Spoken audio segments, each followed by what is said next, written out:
मनोज जरांगे पाटलांच्या नाकातून रक्तस्राव सुरू झाल्यामुळे एकच खळबळ उडाली आहे। डॉक्टरांनी त्यांच्यावर उपचार करण्याचा प्रयत्न केला, पण जरांगे पाटलांनी त्यांचा हातच झटकला।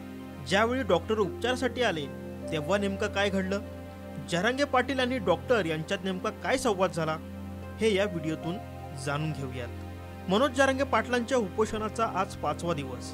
जरांगे पाटील आपल्या मागणीवर ठाम असल्याने ते अंथरुणाला खिळलेत।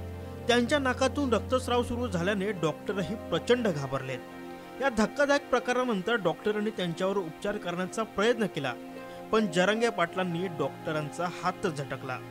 आता या घटनेचे पडसाद संपूर्ण राज्यभरात उमटायला सुरुवात झाली आहे।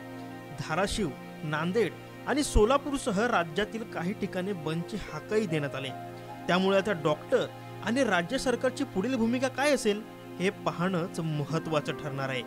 ब्युरो रिपोर्ट, साम टीव्ही न्यूज, जालना।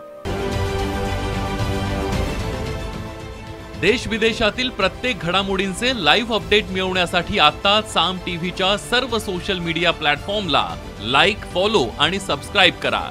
तसंच सर्व नोटिफिकेशनसाठी बेल आयकॉन प्रेस करायला विसरू नका।